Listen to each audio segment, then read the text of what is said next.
forward to that. We also want to just let everyone know, in case you had any worries or anything, Vera is going to be back full time as Norma Bates. You're certainly going to get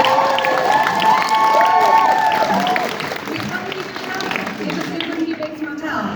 Now, Carl and Carrie, it was a pretty bold move to kill Norma, before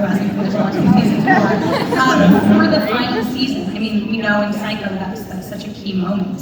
So with Norma now in Norman's head full time, what can we expect from their relationship in season 5? You know, we have, Carrie and I always had a 5-year plan for the show, and we felt like, as we were sort of talking about the architecture right at the very beginning, that Norma's death at the end of season 4 was sort of the perfect pivot point, and that the final season of the show would really be Norman sort of in his sort of full-blown psychopathology, more like the character in the movie. But that doesn't mean that Norma will not have a role. In fact, she has, you know, a huge role, but she will be really kind of Norman's imagining of her. So there's a lot of really interesting issues as it relates to the kind of narrative this year, and you know what's reliable and what's not reliable, and you know it's a great way for us to sort of see Norman kind of fighting his way through kind of various versions of himself.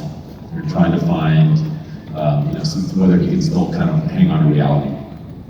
Now, Vera, season 4 was your last season as Norma Bates herself, not this mother identity. So looking back, what was the scene that you were just the most proud of the finished product? This particular last season? Yeah. Or the whole series up until this point. Oh, I'm trying to narrow it down for you. I'm trying to make it a little easier. It's so tough with her because, you know, the way they've written her, to me, it's been poetry. And, you know, there are times where she rhymes and times where she doesn't, times where, you know, she's a Pulitzer Prize winning magnitude, and then she's a scribble sometimes. And I loved all of those scenes. This particular last season, I would say probably the moment of confession to Romero, because it was pages and pages of dialogue. And it was a very difficult thing because the audience already knows everything historically that's happened to Norma in the end. So perhaps that one. It was a very cathartic scene to watch, even though we already knew everything. To have her tell that story was really emotional. And you played it just so well. Thank you. Now, Freddie, you said that you rewatched Psycho before every season of Bates Motel. You're finally at the point where the show is really close to catching up with that movie. So what are you going to be looking for in Norman as you're preparing this version of the character that we're going to meet when we come back? It's tricky because it's to some extent, of course, you're following that's like a mythology and you're drawing from that original character. But I feel like as this is developed more and more, it's taking on its own. The character sort of become its own thing, and as I'm sure we'll sort of touch upon later, the way that this show will end up interacting with Psycho isn't necessarily in an expected light. And so it'll be fun to rewatch it, but also just to start off a whole new show with getting to do some fantastic scenes with Vera as ever, but in a new way. Yeah. It feels like everyone's always it's the end of the last season, this might be the last time you'll hear of Comic-Con for it. But it seems like there's so much more to go, there's so much more still to tell, and so much left that it's rebooting in a way. Yeah, it's certainly not going to be a slow final season. We can all confirm that as well. Now, Nestor, I think it's fair to say that we left Romero in a pretty bad spot at the end of season 4. Not only does he have to get himself out of prison and out of the trouble that he's in, but he also has to get his revenge on Norman, or at least try to. So what do you think is his top priority as we're entering season 5? It's hard to know. I mean, you're right. We left the character, you know, a mess. I mean, he's facing incarceration. We don't know, you know, if he's out on bail when we see him next or not. But you're right. Emotionally, he's either going to be closed off because he's shut down after opening his heart to Norma, and then only for it to be ripped out when Norman kills her. But so either he's going to be shut down emotionally, or he's going to seek, like you said, retribution and go after this bad guy next to him. We're nervous about either direction. There's no guilt on Romero's part that he was somewhat responsible. But Norman loved it. He said, "Don't come too close. You can't get between us." Norman was very fair. He laid out the truth. You were absolutely fair and you were absolutely truthful. I just didn't think you'd go through with it. But there's time. We do have 10 episodes. We do have 10 episodes. Max, and I guess for Carlton and Carrie as well, what can you tease of sort of how Dylan and Emma are going to fit into season 5, given that they've gotten away, at least so far, from the madness happening back in line? I wish that I could tease something, but to be honest, I don't even know that stuff yet. So I think these two now at the end would better be able to answer that. Dylan left his family under really stressful circumstances, and his is the background this is supposed to be that's wrong. Okay, I can just hear myself. It's really confusing. We don't hear you. But he left on such bad terms with his mother, and even though he's trying to escape, you just can't escape your dysfunctional family totally, as we all know. Max, is there any part of you, though, that wishes that Dylan just could? But that could be it. And then they lived happily ever after. At least 2 characters got a happy ending. But to be honest, I also just really enjoy getting to play off of Freddie and Nestor and stuff. So if we did run off and never came back, then I'd miss out on the fun of getting to act with these guys. I think there's longing in Dylan too, though, to fix it, to not abandon his family, because on some level I think he feels like he did.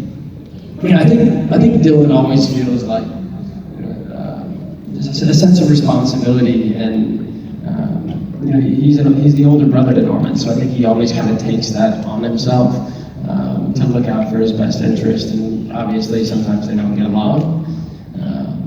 Sometimes it's a lot worse than others, but I think that deep down inside, they obviously still have a brotherly bond and love, and ultimately, he just wants to look out for his little brother, I think. Well, season 4 was an interesting tipping point for Bates Motel, because you guys have written Norman to be a very sympathetic character, even though we sort of know what it's building up towards.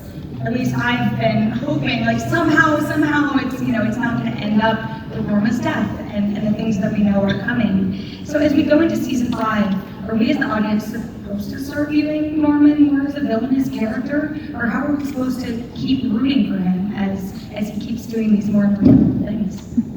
Ideally, you want to be on the ride with Norman, because we've always been on the ride with him. We've never been outside of him looking in. And he's, it's funny when you look at it from Norman's perspective, especially like when we were writing episode 10 of last year, and you go, okay, well, everyone thinks my mom is dead, but I know she's not. So I have to go plan her funeral, and all of a sudden it starts getting a life to it that's kind of funny.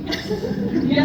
And Norman is he's a human being who believes on this shit, so it's it's just funny and fun and fascinating to go on that ride with him. And part of the goal of this season is to really create a fabulous hallucinatory mother that is a good counterpart for him, that you can get amazing scenes and has an energy and a life and is surprising and dimensional, and it's been really fun to chart that out. Yeah, tragedy is a wonderful form of storytelling, and the essence of tragedy is you're hoping against hope that characters don't meet their inevitable fate. We very much want you to be rooting for Norman this season, and it's not our intention to just end this movie exactly the way Psycho ended. That would be, I think, a real, letdown and kind of, just uninspired on our part. I mean, we are going to kind of cross through some of the mythology of the movie Psycho, but our story will have its own distinct ending that is, just like our show. It's very much its own creation, and so what happens to Norman is not something we're going to say here, but it's his fate is not exactly the same as what is in the movie. You created Norman as just this wonderful, multidimensional character who we got to know so well, and the mother identity that you were performing is someone we've only started getting to know in the past few seasons. We know that when we meet Mother in season 5, Carlton Curry said that she is going to be a multidimensional character. She is going to be her own character. What are you most looking forward to in getting to build this new identity for someone who we think we know, but probably don't know as well as we do? Dude, I'm still grieving. Sitting here, and the grief is so huge. And I'm like, let's move on. Come on, we got another one. They're trying to talk about Mother Norma, and I don't know. To be honest with you, I haven't read a single page of it, but I'm looking forward to it. But I can't. But I have to say, it's like a big fat dagger in my heart right now. What are you most gonna miss about Norma? Being alive. Being alive is pretty important. I love you, Norma.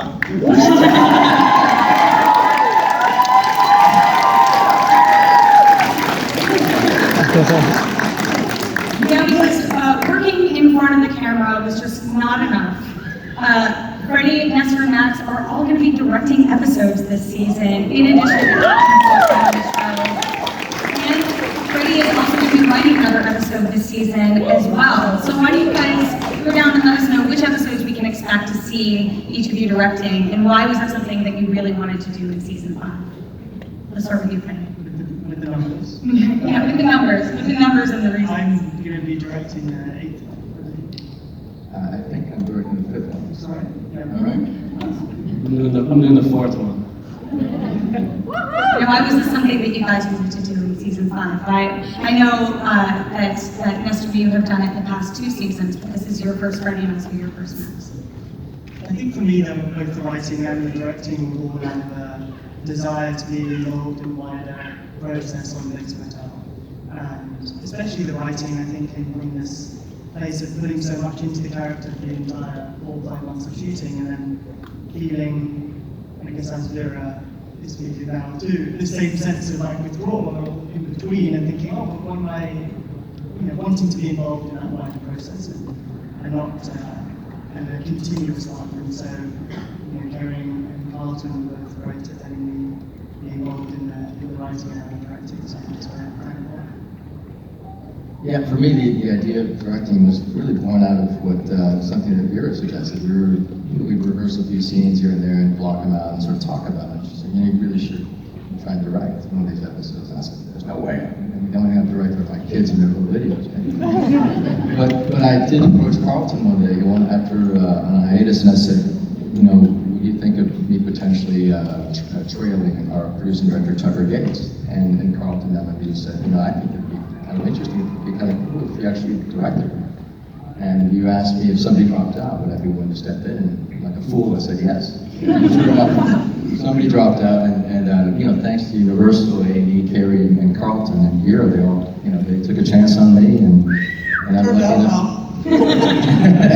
There's just certain people, you meet them and you kind of go, okay, this person has the right demeanor to direct, and it just, Nestor is so thoughtful about every aspect of the show and really thinks about it in a deep and meaningful way, and it just seems so obvious to Carrie and I that he was perfectly suited to be a director, and he's done a amazing job, and we're super happy to have him back doing another episode.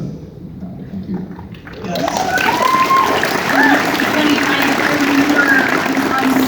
Talking to you and Nestor, and we were chatting, why haven't you directed?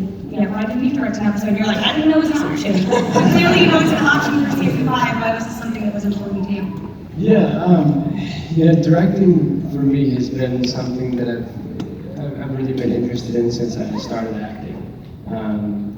I've just kind of always been fascinated with like how the camera works and where it goes, and just kind of the relationship between the director and the actor.